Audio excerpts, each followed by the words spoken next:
रात की बची हुई रोटी को मेरी माँ नलके के नीचे धो रही थी और मुझे समझ में नहीं आ रहा था कि आखिर माँ इस तरीके से रोटी के साथ ये क्या कर रही है।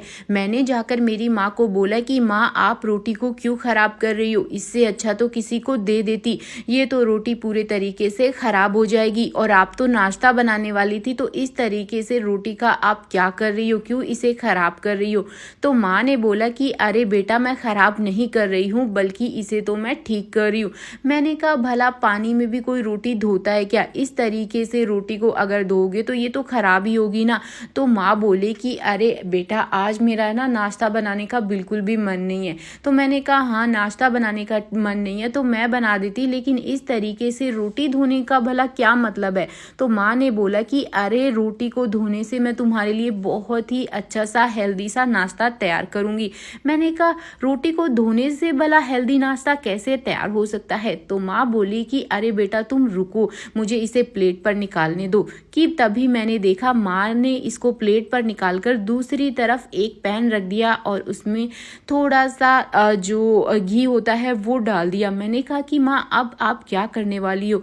तो देखते ही देखते मैंने देखा कि माँ ने रोटी को इसके ये जो पैन है इसके ऊपर डाल दिया और इस पर जो लगा ऑयल था उससे मम्मा कुछ इस तरीके से इसको मिक्स करने लग गई ताकि ये जो रोटी है वो घी अच्छे से पकड़ ले। तो मैंने कहा कि माँ पहले तो भिगोया और उसके बाद में आप कुछ इस तरीके से इसको घी में पलट भी रही हो। तो मैंने कहा माँ आप ऐसा क्यों कर रही हो। तो माँ ने बोला कि अरे मैंने बताया ना कि नाश्ता बनाने का मन नहीं था, तो सोचा कि रात की बची हुई रोटी से ही मैं तुम्हें हेल्दी नाश्ता करा दूं। मैंने कहा कि कैसे हो सकता है भला, पानी में रोटी तो गीली हो चुकी है। तो माँ ने बताया कि हाँ इस गीली रोटी का ही हमें इस्तेमाल करना है। तो फ्रेंड्स माँ गीली रोटी का कैसे इस्तेमाल करेगी वो तो आगे वीडियो में ही पता चलेगा। तब तक आप हमें कमेंट करके बता दीजिए कि आप ये वीडियो देश के कौन से कोने से देख रहे हैं ताकि हम आपका थैंक्स कर सके। पिछला थैंक्स जाता है बेबी जी को झारखंड से और संगीता जी को मुंबई से। तो कुछ इस तरीके से आप देख सकते हैं कि रोटी को मम्मा ने अच्छे से भुनने के लिए रख दिया और दूसरी तरफ मैंने देखा कि कटोरी में मम्मा ने जो ब्रेड वाली मेयोनीज नहीं होती बस वही ले ली और इसी के साथ में मम्मी ने यहाँ पर मुझसे केचप भी मांग लिया। मैंने कहा कि भला अब आप केचप का क्या करोगी। मैंने मम्मा को जैसे ही केचप दिया मम्मा ने इस कटोरी में डालना शुरू कर दिया। मैंने कहा कि अब क्या होगा, तो देखते ही देखते मम्मी ने इसमें थोड़ा सा जो नमक होता है वो डाल दिया और इसी के साथ में यहाँ पर बाकी जो मसाले होते हैं जैसे कि लाल मिर्च वो भी डालना शुरू कर दी। और मुझे समझ में ही नहीं आ रहा था कि आखिर हो क्या रहा है। और देखते ही देखते यहाँ पर मेरी माँ ने काली मिर्च भी डाल दी और इन सारी चीज़ों को जो है वो अच्छे से मिक्स कर लिया। तो क्या दोस्तों क्या आपने भी इस तरीके से रोटी को जो है वो गीला करके नाश्ता बनाया है। अगर हाँ तो मुझे ज़रूर बताना, क्योंकि मैं तो पहली बार देख रही हूँ तो मुझे कुछ भी समझ में नहीं आ रहा है। लेकिन आप मुझे कमेंट करके ज़रूर बताना। और ये सारी चीज़ जो है वो अच्छे से मिक्स हो गई और इसी के साथ में घर पर थोड़ी सी हरी चटनी धनिए वाली रखी हुई थी तो मम्मी ने वो भी इसमें डाल दी और इन सारी चीज़ों को अच्छे से मिक्स कर लिया।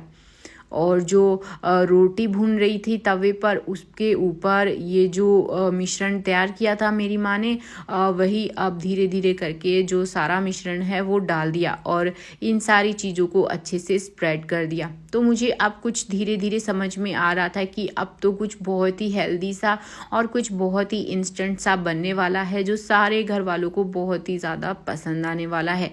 तो मैंने देखा कि सारा जो ये मिश्रण है वो रोटी पे अच्छे से लग चुका है और अब तो मुझे इस रोटी को देखकर मुंह में पानी आना शुरू हो गया है, क्योंकि पहले लग रहा था कि पता नहीं कैसा बनेगा क्या होगा, लेकिन अब मुझे समझ में आ गया था। तो क्या दोस्तों आप लोगों को भी पता चल गया है कि माँ आखिर क्या बनाने वाली है। लेकिन माँ से मैं एक चीज़ ज़रूर पूछूंगी कि आखिर उन्होंने रोटी को पानी में क्यों डाला।